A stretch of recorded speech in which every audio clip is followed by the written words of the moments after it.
So I'd like to invite to our podium Maria Korsnick, please, who's the Chief Operating Officer of the Nuclear Energy Institute, Sam Belcher from First Energy, the Chief Nuclear Officer, and also Michael Bryson, Executive Director, System Operations of PJM. And you wear your wish. Chris, how you doing? Great. That's good to see you. Good to see you. Thanks.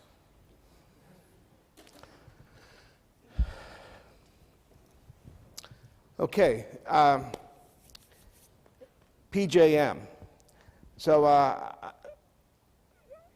flying here yesterday, I get onto the plane, and there's somebody who is on the plane next to me, and he's coming here because PJM is such an important player, and it has such a big impact on the operating fleet. At Bloomberg New Energy Finance, where I work, we have a lot of people who are constantly looking at clean energy markets, power markets, and they keep on talking about PJM. And so that conversation extends to my students at NYU, because they also teach graduate courses at NYU about PJM. And the students ask, PJM, is that something like a PBJ, a peanut butter and jelly sandwich? And I said, no, not really. It's a very important regional transmission organization, ISO. Why don't you tell us about PJM, and don't hesitate to go into detail, because it's a very, some people do not know all the great things that PJM is trying to do, is doing, and some of the challenges it faces. Sure, thanks. So yeah, PJM is not a well-known entity, which we kind of like it that way. It's security by obscurity. But our responsibilities, we've been around for over 80 years in one form or another. And fundamentally is our members are the resource owners, so the transmission owners, generation owners, fundamentally turn over their assets to PJM to operate. We don't own the assets. We don't collect the revenues for, we don't retain the revenues, we collect the revenues and distribute it back out to the members. So we have a couple primary functions, really three primary functions. The first one is day-to-day, hour-to-hour, minute-to-minute, run the power grid in the 13-state region, make sure the lights stay on. That's actually my job. I'm in charge of our operations, and that's my primary focus. The second one is that we run the energy markets, which we philosophically believe are fundamental to reliable operations. So we have a number of markets, from the day-to-day hourly energy market, day-ahead market. We have some levels of future markets. Probably one of the more important ones is our capacity markets, and we'll probably talk about that a little bit later.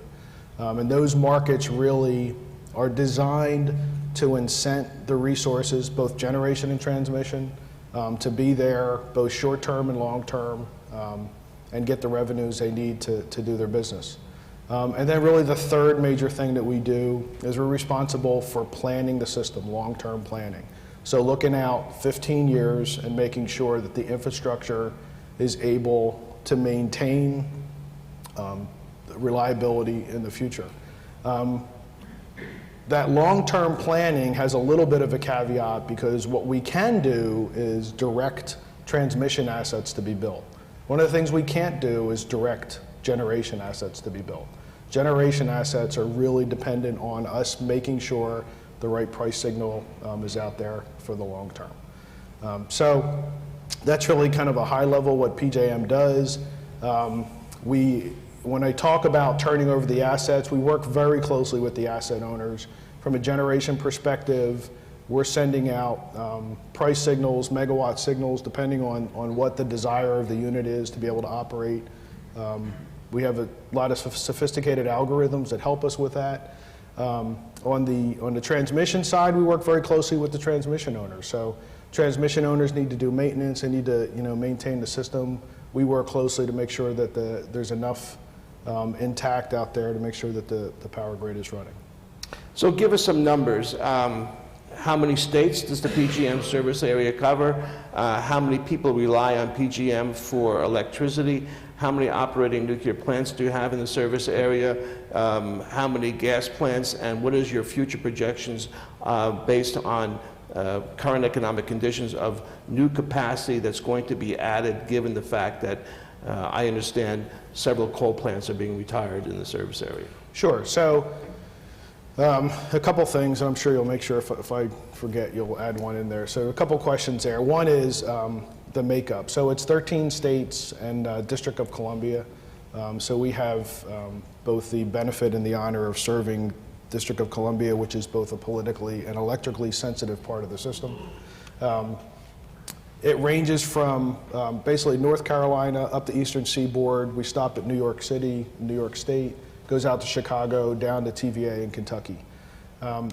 It's about a peak load system of 170,000 megawatts. We have a capacity now just north of 180,000 megawatts. So we haven't seen that kind of a peak load since 2006, but we have significant capacity to serve it if we need to. If you look at kind of the way the assets are broken out, about 20%, Dr. Kinsey talked about about 20% nationwide. It's right about 20% in PJM. 33 nuclear plants spread across the system. I think it's about 11 of the states, 7 owners across the system. There's only a couple states that don't have it. I think only one of them that's opposed to it. Pretty much everyone, if the opportunity is there, they have it. Because as our keynote speaker talked about, there's a particularly beneficial upside from a tax and jobs benefit. When you look at the makeup of the rest of the fleet, so our highest right now is still coal. Even with all the retirements, our highest is still coal. We're at about 38% coal plants across the system. Probably gas is about 35%. The most significant issue with gas is gas looks like it probably has the most upside in terms of numbers of megawatts, not in terms of percentage of growth, but numbers of megawatts. So we have a queue, which is generators that want to be built in the system in PJM. We have a pretty significant queue. A lot of developers come in to build units. They don't all get built, but at least they come in based on the signals that we send. So there's a lot of gas, probably 10,000, 15,000 megawatts of gas in the queue. And wind is about the same in the queue. Now, a lot less wind actually gets built and gets in the queue, but our wind is still pretty low. So when you look at diversity, we are still in a position where we're actually pretty diverse right now. We were probably overly dependent on coal for a while, and now there's kind of a balance, and the sense of will that balance stay out there in the future, I think, is important. Great. One last question for you before I talk to Maria and Sam. In the last X number of years, how has the wholesale price of electricity in PJM trended? Has it gone up? Has it gone down? Stayed flat? So we kind of measure that using our locational marginal pricing, which is our price nodes that we put out there, both to incent the behavior of generators from minute to minute throughout the day, but also it incents where generators may want to build. So if we have particularly constrained areas that have high LMPs during the day, generators will look at that and say, is that sustainable? If I build a plant there, am I going to see those revenues? For the most part, over the last couple of years, if you don't look at the price of fuel, LMPs have been relatively stable and in some cases gone down a bit. Great. Maria, you've been involved in operating some Exelon plants in the PJM area. Sam, you're doing that now. What is it that keeps you up at night, or did keep you up at night, with regard to the challenges that face the assets that you manage? Yeah, so the challenge, I would say, with nuclear plants today, and Dr. Lindsay mentioned it in his speech that said, well, we really need both. We need that strong baseload source as well as the intermittent sources. But the way that the market is poised today, it in fact does pit some of those intermittent sources against the baseload source. So for example, in Illinois, we have the experience of having high wind generation that comes into the market. That's a highly subsidized generation source. And so then it plays, if you will, with the market pricing because they can bid in extremely low. So in this case, we do have a challenge with the market dynamics and in fact, pushing nuclear out, if you will. And so for some of the investment, if you look at what we've made in nuclear today, the nuclear plants need that long-term pricing signal, as he mentioned, to look at that long-term investment. And it's unfortunate that today that signal is not being sent, and you're seeing that reflected in some comments made by a variety of operators, Exelon being one, as to whether or not they need to look at potentially retiring some of these perfectly good assets. And I think that's a challenge for us. There's people that think that there's a carbon problem. There's people that don't believe that there's a carbon problem. But as a nation, if we're going to go forward with carbon policies, we need to take a hard look at some of the near-term decisions that are being made, because these are not assets that you turn off and change your mind and decide you're going to turn back on in a few years. They don't work like that. And the concern that I have right now, in fact, is that some of the signals that are being sent, we could actually be retiring some assets soon, in the next few years. Before that Clean Power Plan is even effective, some of these assets could be retiring, and we're actually building a bigger problem for ourselves, quite frankly, to solve. And I think we need to take a hard look at this. And I believe PJM has been engaged and involved, and we're very supportive of some of the near-term deliverables that have occurred relative to the capacity market changes, for example. So I think that's a step in the right direction. That's a good signal, but it's not enough. Yeah, I would maybe add to Maria's comments. I also think that the recent capacity market changes were a step in the right direction. We're close to, not at, but close to a price that would signal that the nuclear plants are valued. The challenge, though, with that, if you look at the history of the capacity market, the market has been up and down quite a bit. And to make a long-term decision for investment in a nuclear plant, you need to see what the future looks like, and it's very difficult to see that in the current markets. Mm-hmm. There are three issues that face nuclear power plants, I understand, challenge them economically. One is the depressed price of natural gas currently, especially in this region. Secondly is the policy that gives certain incentives to competing forms of energy. And the third is rising O&M costs. Is the rising O&M costs a big factor, or how would we rate them as the challenges that a nuclear plant would face in the PJM service area? Well, I'll start, and Maria can weigh in here as well. I think you hit the three that are challenges to us currently. The specifics of your question, the O&M costs have been rising over time. We, as an industry, are working on that currently. We have put together a team, a steering committee, championed by the Nuclear Energy Institute, and we are looking at what can we do to stabilize, if not reduce, the O&M cost. But given that alone wouldn't be enough without changes in the energy and the capacity markets to support the value of the nuclear power industry. And I think Dr. Lindsay talked very well about the value that the nuclear plants bring to their local community and the nuclear industry brings to the overall grid across the United States. So I think we will get control of the rising O&M cost. I am confident in that, but we'll need all three of those pieces to be successful for the long term. Yeah, I would agree with that. As Sam stated, I think in any business you look at rising O&M costs. Nuclear is no different than that. That's something that we're clearly attentive to, and we will look at ways to enable that, if you will, across the industry. And I feel pretty confident there. I'd say the real game changer is the price of energy, both in the energy market and the capacity market. I see.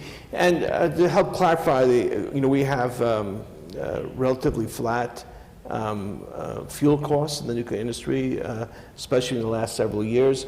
And what aspect of it? Is it rising labor costs? Is there requirement to do more maintenance? What is it that is something that the nuclear power industry can control itself with regards to that cost? There's different, regulation, whether that's the Nuclear Regulatory Commission. We also, I'll just say, internally regulate ourselves through what's known as the Institute of Nuclear Power Operations. And I think we need to look historically, we say layered and layered regulation, if you will, within the industry. And I think that's something that we can take a look at. and we're taking a fresh look. But I would just say fundamentally, and Dr. Lindsay talked about it a lot in terms of saying, do we value diversity in our energy supply? And if you look at the base load 24/7 round-the-clock service, highly reliable service, if you look at nuclear over the last decade, greater than a 90% capacity factor for over a decade is the U.S. nuclear fleet. That's phenomenal, right? That's phenomenal. That's not something that you do overnight. That's long-term commitment to highly reliable operation, and we've been successful at doing that. In addition, the voltage and regulation supply that large baseload energy supplies, in fact, to PJM and grid stability, there's a variety of these things. I think we need to take a harder look and say, we're bringing value to that marketplace, and is that value really being recognized? Right? And I think we take a hard look at that and say, well, not so much. So we need to take a strong look at what exactly nuclear is bringing outside of the carbon-free generation, which obviously is there, and it's obviously a big deal. But we really think that nuclear brings something very critical from an infrastructure perspective, and that needs to be looked at and make sure that it's being valued. I would add one piece to Maria's comment, and I think Dr. Lindsay touched on the point earlier. When the Ohio River freezes and coal, you can't transport coal. I think the same challenges exist with gas pipelines and in most every other form of generation if the wind doesn't blow or the sun doesn't shine. One of the true advantages of nuclear power is there's 18 months to 2 years worth of fuel in the core at any given time that's controlled by that utility. So it's a reliable source, not just 24/7, but it's typically not impacted by seasonal or weather changes as well. The fuel's there and we're able to run for the most part. One of the things that has been very innovative on PJM's part, if I understand it correctly, is the introduction of capacity performance.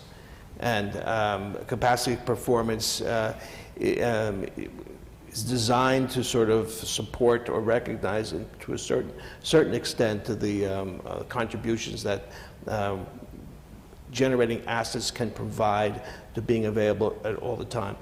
Is this something that is, tell us about capacity performance and how important is it and why PJM decided to go ahead, and you just recently had your first auction of capacity performance, and then we'll talk and see how our friends here have reacted to that. Sure. So Dr. Lindsay talked about the Polar Vortex, and the Polar Vortex is really the camel, or the straw that broke the camel's back from a future looking at capacity performance. And one of the things that we saw, particularly during the January 7th, 2014 Polar Vortex, at the peak load, which was the evening of that day, we had a 22% forced outage rate. What most people don't know is the morning peak, we had even a higher forced outage rate. It was close to 25%. During that day, we had every fuel type in our resource portfolio had outages during that day. And we took a step back after that cold winter and said, hey, we just have to look at the mix. We, for years, really had heard from our generation fleet that the price and capacity and energy is not there to be able to really maintain these, to add the flexibility the way you're asking us to. So we started down the path of working with our stakeholders. We went through a 12-month process, very contentious because we understood that it was going to represent a higher cost to load payers. But really what we were doing was we wanted to put in a couple key facets to the capacity performance. One is to put some requirements in there that incented generation to invest more, both in flexibility, long-term maintenance in their fleets. The second thing is because the load payers were going to be paying higher prices, it was really important that they saw that there were some benefits coming. And one of them was, no matter what, when we need you and we call you, you got to be there. No excuses. So there are significant penalties. Up until we put capacity performance in, if you look back at the month of January 2014, we had 22% forced outage rates and higher than that in some areas. We had over $500 million in uplift payments to generators. But when all was said and done, we had about $150,000 of penalties for that whole month. And we didn't have a really good hammer. So one of the key aspects of capacity performance is if you don't perform, if you don't live up to the higher capacity payments, you're going to get a significant penalty. And it had to be a penalty enough to incent it. And then the third thing is part of that incentive, part of the higher capacity payments from our perspective should be that units should be able to operate at least as flexibly as they had been designed to. And in some cases, if the incentive was there to be more flexible, that was good. We went through a process. It was finally approved by FERC. It was contested from a lot of different perspectives, didn't go far enough, went too far. We put our first auction in place in August for 2018, 2019. I think from our perspective, and there was a lot of fears that it wouldn't be high enough prices, that it would be too high. From our perspective, I think it was a good outcome because it was about what the analysts thought it would be. It was higher capacity performance prices. I think when you went through our initial auction and our 2 transition auctions, again, I think the prices were enough that the fleet owners took a look at it and said, we have something here, and I understand the argument that it needs to be longer term. But from a regulatory and a load payer perspective, we understand that also takes time. Yeah, and we would agree in terms of the changes in the capacity pricing that it had a positive impact. More of the Exelon units cleared that revised capacity market, and we're very comfortable with pay for performance on the nuclear side, right? And that's the way we looked at it, and I mentioned already the high reliability that we have, so we're very comfortable. And I want to say that during the Polar Vortex, when PJM was under the stress that they were under, I want to say that nuclear only contributed about 3% to that forced outage, just to give you an understanding of, in fact, the small contribution overall that it was. So nuclear, again, very highly reliable, and we're very comfortable putting our money on that high reliability. And we did, as a result of that, have a better picture from the recent auctions that helped. And as you know, we made the announcement that said, hey, we want to look and see how this is going to play out. So some announcements that we had talked about, some plants that were stressed and we were potentially making a decision to close them. We extended that by a year to evaluate it again next year. Yeah, I think our position would be very similar to the position that Maria just articulated. It clearly is a step in the right direction. There were uplifts that occurred based on the capacity performance, as well as the avoidance of the potential penalties that may be there. We also feel that our nuclear fleet is very well positioned to perform well in that market and to be there when called upon. There are still some changes that we think need to be made to the market, but I think it's definitely a step in the right direction. Is it a step far enough? Can we cross this challenge off the list that we face with capacity performance? Does it provide enough incentive? Or is there something that we should be looking at, given the importance of maintaining the readiness and reliability of the fleet? Should be looking for other things that come down the line to make to provide the long-term security that you as nuclear operators need to go ahead and make sure these assets stay online? I think there are other things that we should look at, and specifically in the area of the capacity product, if you will, or capacity markets. There's a arbitrage, which is a speculative bidding into the market, where a speculator bids into the market, clears at a particular price, may or may not have steel on the ground or a power plant, and then sells in one of the transitional auctions later at a lower price. And by doing that, deflates the market, if you will, across the board. Generating resources don't clear because of that. They ultimately clear later, but the clearing price is lower for everyone that's in. I also think that the application of demand response needs to be looked at in depth. I believe there is a place for demand response, but I think it also is lowering the overall capacity market clearing prices. So I think there's more to do, but clearly a step in the right direction.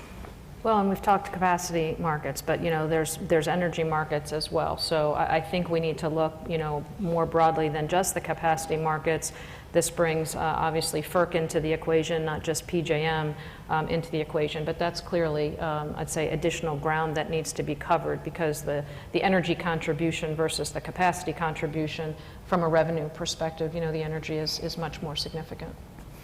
Well, I think the recent proposal that's at least been out there by FERC is a step in the right direction in the energy market as well, and I think that's what you're referring to, Maria. That's right. I think clearly that's a step in the right direction on the energy side of the equation.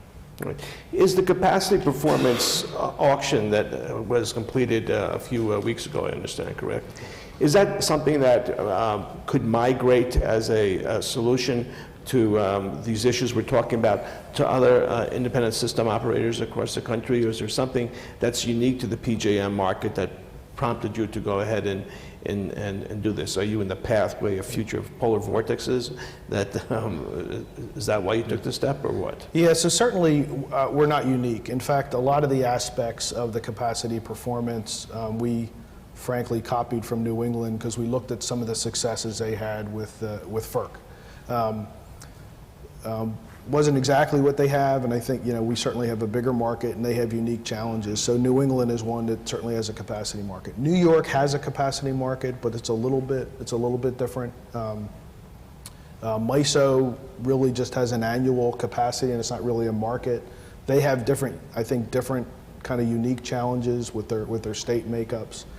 There is definitely a push. In fact, there's language in both the House of Representatives and the Senate to look at this concept of, are the markets and capacity markets, are they needed in all of the system operators? Are all of the assets being treated fairly in the capacity markets of each of the operators? And things like you talked about, demand response, you know, is demand response treated favorably compared to coal and gas and nuclear units and things like that? So there's been a bit of a groundswell, certainly in our Congress about this. FERC is certainly interested in it, and one of the things that PJM, certainly as we take a look at, we think, and depending on who you talk to from our stakeholder point of view, that it was a very dramatic step to go to capacity performance. We think it was very important. We even used a kind of a reserved version of our stakeholder process to get it moved in a fairly quick timeline, although I'll argue 12 months is not quick. And so one of the things we're concerned about is, you know, we definitely see, should we have a 7-year capacity product? Should we have a locked-in capacity product? Because New England has something like that, although it's for new capacity only, it's not for existing, so there's some problems. Do you have to go out 30 years? And are there issues with 30 years? And what is the appetite at the federal level and the state level to add those kind of capacity? And so we think the concepts are important. We want to continue to look at them, but it's not a no-brainer from a regulatory perspective. And so we need to continue to fight that battle. Is there another tonic that we can propose besides capacity performance auctions that can sort of help resolve or soothe some of the short-term challenges that the nuclear industry faces in very competitive markets like PJM? Well, we talked about the energy market, and I think the energy, you know, we've spent a tremendous amount of time on the capacity market, but the energy market is very important to us as well. And you know, the price offers that come into the energy market and what you're allowed to offer, I think, is an area that more work is needed on, such that you're actually putting into the market an offer that covers your cost. Secondly, and I think you mentioned earlier, uplift payments. The whole concept of uplift and how that's executed is somewhat opaque to the generators, and it's very difficult to hedge yourself against these uplift charges that may be coming. So I think there's work to do in the energy market as well as the capacity market. The combination of the two provides the revenue necessary, plus the ancillaries, which are very small, but those two primarily provide the revenue necessary to operate the power plants. And I think we need to look at all of them. And you know, I think there's a collaboration, if you will, in working through this. I appreciate the issues of the regulatory side of the equation. There's a lot of stakeholders in there with very different views and very different opinions. I think as we back up, though, and we take that long-term view and we ask ourselves the question, do we want our nuclear assets around 15 to 20 years from now? I think that's the thought and that's the discussion that we need to have. Yeah, and I think there's, in some ways, you ask for a tonic. I don't think there's going to be any sort of easy answer here, but I think clearly if you have some subsidized generation sources, if they had to include that subsidy in their bid price, for example, I think that would level the playing field a bit. I think that would be an example, as Sam said, sort of setting that price. I mean, one of the reasons that that plays with the market is because when you don't include that subsidy, it significantly distorts the market, right? So the opposite side of that equation is, that's great, you were subsidized to build that generation. Reflect that in what you have to bid. And I think that also then reflects more positively on these assets that have been built, over the last, many years and many decades. And I think it keeps a more fair treatment. So, again, it's not going to be, an easy tonic no matter how we look at it. But that's an example of something that I think could still be a market, fix or a market contribution. But as Sam said, I do think we need to take a hard look at nuclear and look at it and say, do we consider this critical infrastructure for the United States?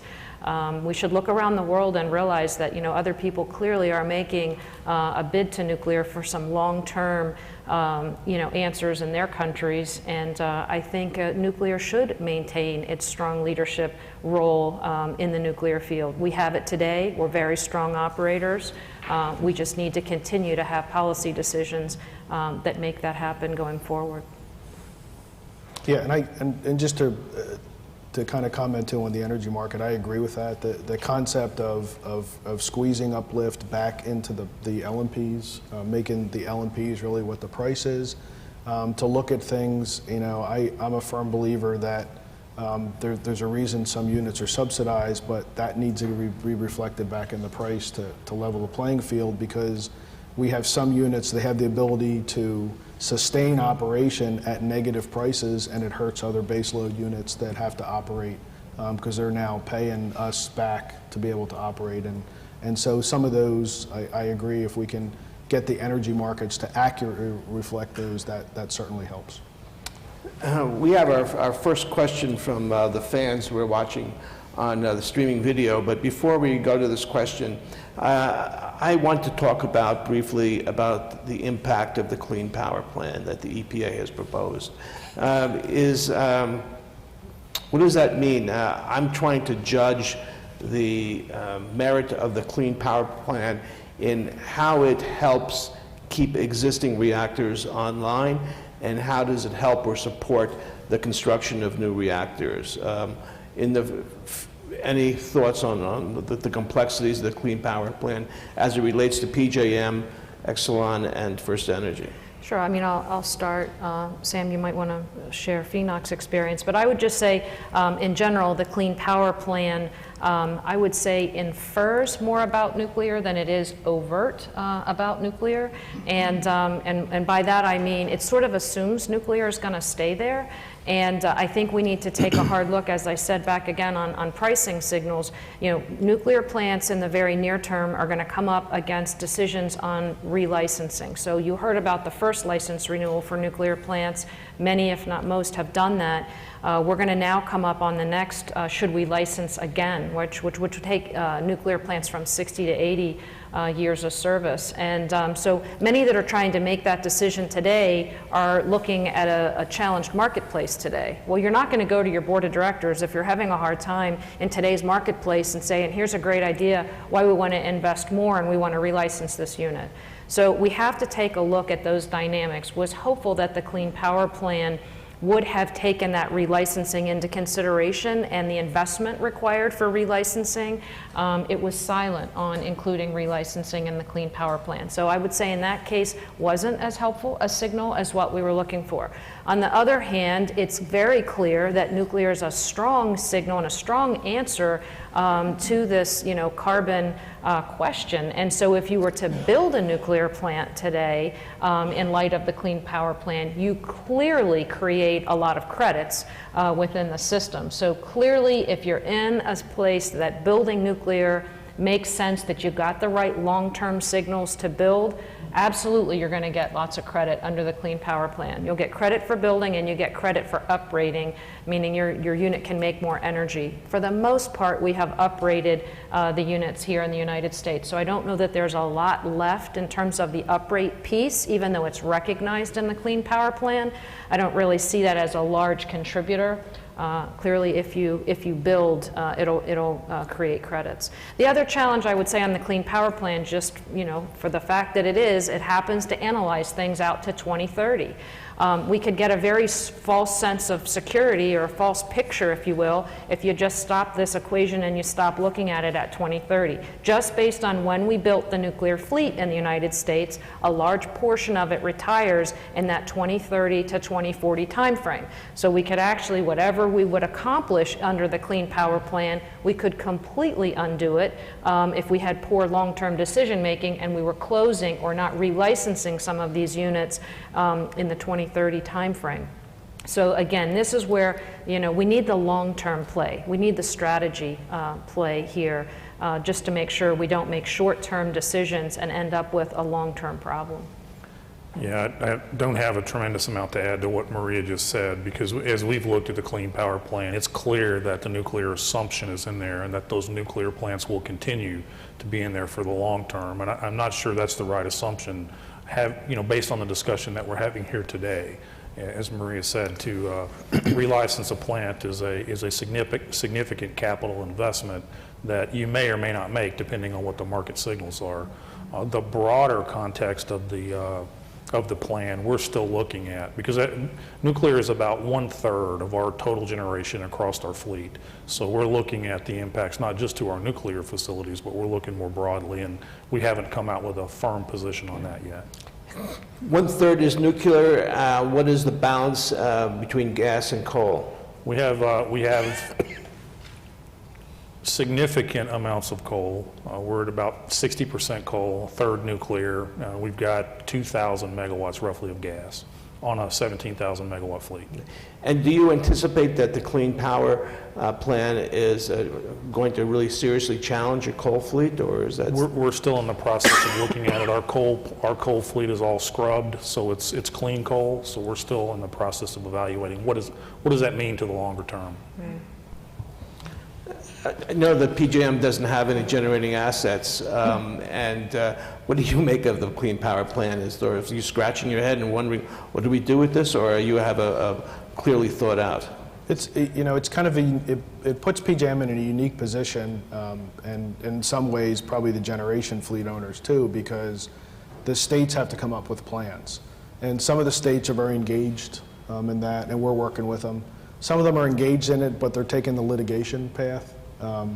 We understand that we can make assumptions if they all use the federal plan, but part of what really our responsibility is going to be, whatever the states decide to do, we have to take that and make sure that it's going to work reliably. It may be building more transmission, hopefully have enough time to do that.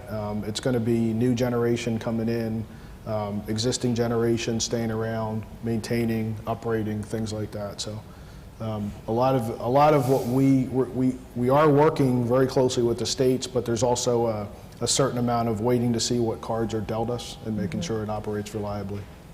Great. I have my first question here from the audience that's streaming. So I'll ask that first, and then we'll have a few minutes to go ahead and get any of your questions here. After which we'll have a break so you can mug the panelists at that point. Does the absence of long-term integrated resource planning in Pennsylvania eliminate the mechanism needed to plan and finance new nuclear power plants which are not supported by short-term market signals? Well, as I shared with you earlier, I think the long-term planning signals are are very important. And I would just say at a high level, when we went from a regulated environment to a deregulated environment, I think the piece that we need to be more deliberate with is that long-term planning piece. Because I would say, at least as we look at the market today, if we talk about building a new nuclear plant, you don't hear that conversation in a merchant environment. You only hear that conversation in a regulated environment. So clearly the pricing signals today and those long-term pricing signals are not sending the signal that says invest in nuclear. I mean, I think you can just look at the market itself and say it's not there, it's not happening. I would agree. Yeah, and I think the integrated resource planning question is one that we hear a lot, and clearly that's not the position that PJM is in. One of the challenges that we have is we have to be somewhat resource neutral. We pay attention to resource mix. Fuel diversity is very important, but what you do about it is also important. The states are in a different position, and you heard Dr. Lindsay comment on it too. When I think about, for example, the Ohio challenge and the Illinois challenge, it's not just about resource mix. It's about jobs. It's about tax revenue. And those are issues that we don't have, there's no place in our markets from a regional perspective to put them in. But we recognize that those are legitimate, certainly legitimate issues. I live in a school district where there's a nuclear plant as well. And I got to tell you, if that were to shut down, the school district would be in a world of hurt. It really would. But that's not a place that we look from a fuel diversity, but it's a challenge that the states certainly have to look at. Anybody from the floor here? Yes, please identify who you are and fire away. My name is Steve Dean. I'm with a local consulting firm that specializes in energy and power, DAI management consultants. My question's for you, Sam. The nuclear industry and let me preface this by saying we look at all forms of energy, everything from oil and gas to renewables, nuclear, coal, gas. So we're not a proponent or advocate of any kind of energy production. With that said, I mean, the nuclear industry has a lot of advantages. You're in a low interest rate environment. These existing nuclear plants were built over 20 years ago, so the capital cost is essentially fixed in a low interest rate environment. You also have very low fuel costs with the price of uranium, and the price of uranium is going down on the world market. It is true that availability has increased to 90% on average for nuclear plants, and the nuclear industry has done a much better job with managing outages and managing their facilities. So my question really is what we're hearing from the industry is because of technological change, that being primarily fracking and the increase in gas supply and the reduction in gas supply, coupled with a decrease in electric demand after the recession of 08-09, that on a variable cost basis, the industry is having a hard time to compete? Is that what I'm hearing here? Well, there's a lot more that goes into the equation. So you mentioned the plants were built many, many years ago, and that's a true statement, and that upfront capital investment was made at that point. But nuclear is a very high capital investment for the long term. We were talking earlier, and I think we talked about the Polar Vortex and the equipment reliability, or the 25% forced outage rate during that time period. That's not something that we're willing to tolerate in nuclear power. We drive our forced loss rates to very, very low numbers for safety reasons, not just for reliability reasons. And there's a tremendous capital investment required to make that happen as well. So the all-in cost of nuclear, both the operating cost and the capital cost, when you combine the capacity markets as well as the energy markets, we're marginal in the current marketplace. Well, what we're seeing is nuclear plants that are shutting down around the U.S., like San Onofre. It's a specific issue, steam generator issue that's a very high capital cost. Vermont, Yankee, Kewanee, those are old plants. So my question really has to do with, is your position that because of low natural gas prices, low electric prices, and low demand growth, the nuclear plants cannot compete in PJM or in competitive markets, that your variable costs are going negative at certain times of the year? Is that your point? Yeah, I wouldn't say that we can't compete. With some of the market distortions that we talked about earlier, without the market distortions, we can compete. We absolutely can compete. With the current market as it exists right now, we are competing, but we're not winning. We're over schedule, and we're going to have a break now. Be back here at 10:50. We have an excellent panel to follow with people from Westinghouse, Pennsylvania Chamber, and Penn State University to continue discussion of some of the issues we talked about. So let's give our panel a warm applause, and I'll see you in about 20 minutes.